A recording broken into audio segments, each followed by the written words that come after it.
Jadi nasihat saya kepada profesor berkenaan, sila panggil ataupun sila jadikan orang yang berada dalam bidang hadis sebagai co-researcher ataupun penyelidik bersama sebelum nak buat apa-apa kajian, kerana bimbang takut-takut kesalahan yang fatal begini.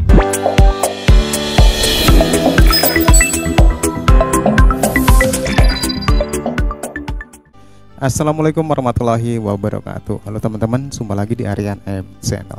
Oke, buat teman-teman yang klik video ini, saya harapkan mudah-mudahan teman-teman masih dalam kondisi sehat walafiat, dan jangan lupa dukung channel ini dengan cara like juga subscribe.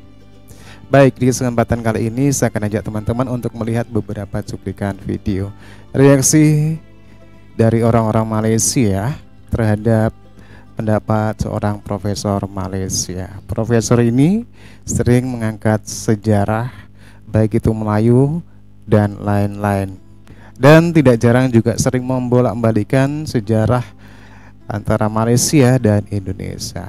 Oke, seperti apa videonya? Sebelum kita berkomentar, kita lihat dulu. Keturah itu sendiri bermaksud kayu gaharu. Itu bukan nama asal. Nama itu diberikan oleh pendeta-pendeta Yahudi pada ketika itu terhadap wanita ini yang bekerja di rumah Kahtan. Apa maksud Kahtan itu? Ialah ketua bangsa kabilah bangsa Kahtan. Kahtan ini bangsa Arab. Namanya sebenar, kalau kita tengok daripada ni Tabari ada depan saya ya. Kalau kita tengok sebenar, ada pandangan-pandangan tertentu tentang ini, tentang nama sebenar keturah ini. Saya baca di sini ya. Haddatsani Al-Haris bin Muhammad qala haddatsana Muhammad bin Sa'ad. Telah diriwayatkan, diceritakan kepada aku oleh Haris bin Muhammad. Telah berkata Haris Muhammad, haddatsana Muhammad bin Sa'ad. Orang bercerita pula, orang lain pula bercerita kepada Haris bin Sa'ad, nama Muhammad bin Sa'ad. Qala, telah berkata Muhammad bin Sa'ad, haddatsana, diceritakan pula kepada Muhammad bin Sa'ad itu. Hisham, namanya yang bercerita kepada Muhammad bin Sa'ad itu ialah Hisham bin Muhammad bin As-Sa'id. An abihi, Hisham ni ambil cerita ni kata daripada ayah dia. Jadi berapa kali dah? Ramai dah kan? Qala kana Abu Ibrahim min ahli Haran. Ayah Nabi Ibrahim itu daripada keluarga Haran, bawah Turki itu, sekarang utara Syria itu. Fa asabathu sanah min sinin fa atahurmus jarra bil ahwas wa ma'ahu bil ahwas, jarrat bil ahwas. Ahwas ini terletak di Persia. Wa ma'ahu imra'atahu. Imra'ah ayah Nabi Ibrahim tu. Ini buku tafsir ya. Ibrahim wa ismuha Tutah. Nama dia kata ismuha ayah mak Nabi Ibrahim Tuta binti Kurina bin Kushi sini saya min Bani Arfaksha bin Sam bin Nuh. Pandangan pertama. Pandangan kedua, wa haddatsani Al-Haris. Cerita juga Haris ni dia suka ambil cerita-cerita orang. Qala haddatsana Muhammad bin Sa'ad. Ada lagi cerita lain, Muhammad bin Sa'ad kata qala haddatsana Muhammad bin Umar. Sekarang cerita daripada Muhammad bin Umar pula, Al-Aslami an ghairi wahidin min ahli al-ilm, dan dia ni bukanlah salah seorang daripada ahli ilmu.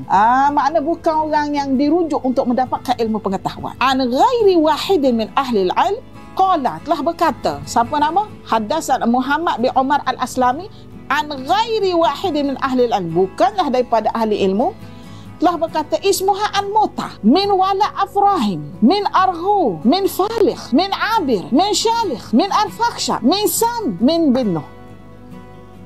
Wa kana ba'duhu yaqul isma Imtali binti Yaqfur. Ini yang dikatakan daripada Muhammad bin Umar Al-Aslami an ghairi wahidin min ahli al-ilm, bukan salah daripada ahli ilmu. Assalamualaikum warahmatullahi wabarakatuh. Apa khabar semua?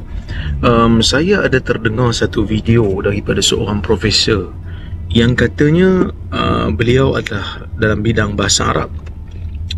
Cuma video yang saya dengar ni mempunyai sedikit perkara yang saya perlu ulas. Pertama, ketika mana profesor ini membacakan sanad. Apabila sanad haddatsana dibacakan, profesor ini berkata haddatsana itu seolah-olah mendengar cerita orang. Ini saya perlu betulkan kerana di dalam ilmu periwayatan, haddatsana dan akhbarana merupakan di antara lafaz tahammul, lafaz mendengar riwayat yang paling tinggi. Maksudnya bukan dengar cerita-cerita orang, dia dengar daripada sumber yang direct, dan itu merupakan di antara kaedah penerimaan berita yang terkuat.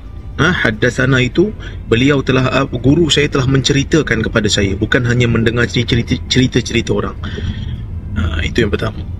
Yang kedua, berkenaan dengan lafaz an ghairi wahidin min ahli al-ilm. Profesor ini telah menyebutkan bahawasanya itu merupakan makna beliau bukan ahli ilmu. Ini merupakan satu kesilapan yang sangat besar.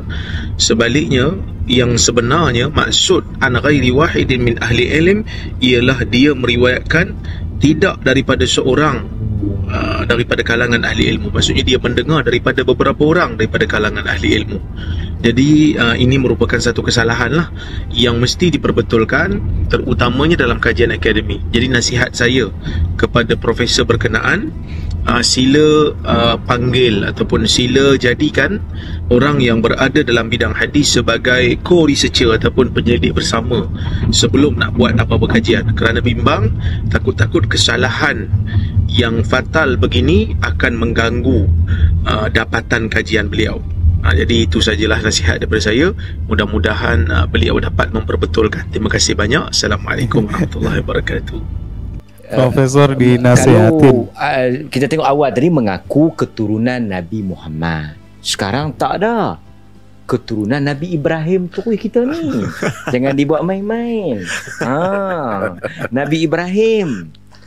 Kan, saya pun baru konturah ke apa sebut pun takut tak tersilap ni kan. Tak apalah, kalau tak percaya terpulang. Kan, sebab saya tengok Dr. Zaimi ni dia banyak sikit respon. Kita minta dia respon sikit lah konturah-konturah ni. Macam dia berminat sangat. Memang ada disebut dalam kitab-kitab sejarah tentang konturah ataupun qaturah, yang merupakan pasangan Nabi Ibrahim alaihi salam. Tetapi kita kena tahu bila ada rujukan, tak semua rujukan itu boleh kita terus terima tanpa kita buat penelitian. Jadi sebab itu waktu ada satu video dia macam tersilap membaca, menterjemahkan sanad, kita tegur. Jadi teguran yang kita beri itu memanglah teguran yang kita rasa lunak dah bahasa tu, tapi kerana kita bersangka baik pada awalnya. Tapi bila kita tengok dengan apa yang disebarkan oleh Profesor Salehah ni, kita rasa kita perlu lakukan penilaian yang kritikal terhadap dia, yang kritis terhadap dia. Dari sudut akademik. Sebab apa? Sebab perkataan yang begitu mudah pun dia sudah salah terjemah. Jadi sedangkan dia profesor dalam bahasa Arab.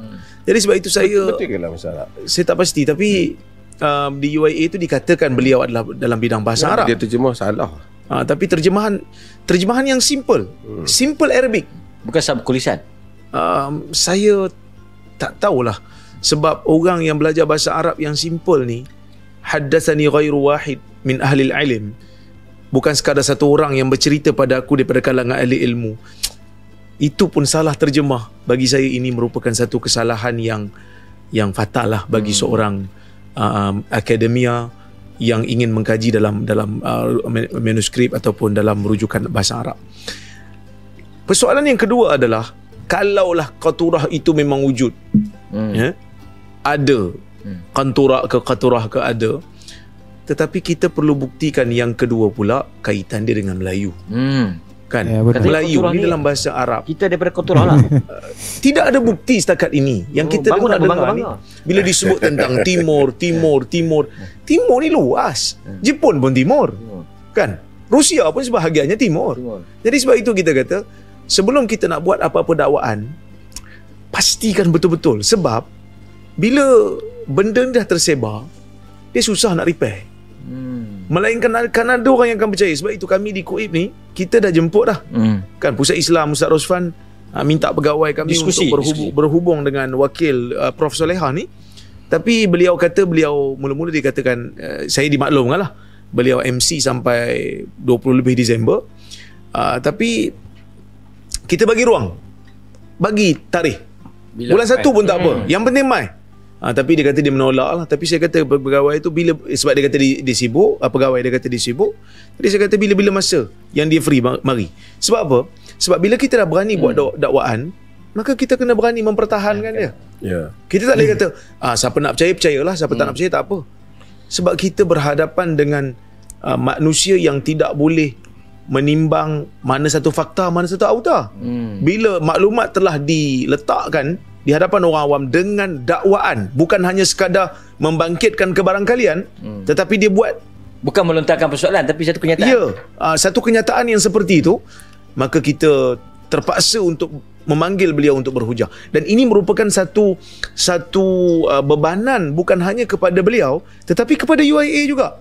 Kerana UIA adalah satu institusi pengajian tinggi yang mengiktiraf keilmuan dan kesarjanaan.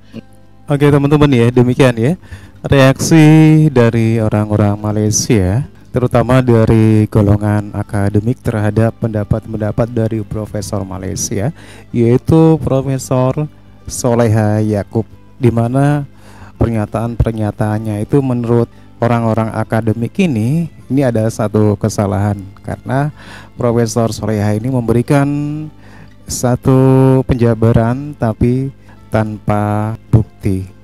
Dan inilah yang direaksi oleh tokoh-tokoh akademik dari Malaysia. Dan Profesor Malaysia ini juga terkadang sering membolak-balikkan fakta sejarah yang ada di Indonesia. Demikian teman-teman ya, satu buah video yang menarik. Menurut teman-teman gimana? Silakan teman-teman bisa berkomentar. Terima kasih. Sampai jumpa lagi di video berikutnya.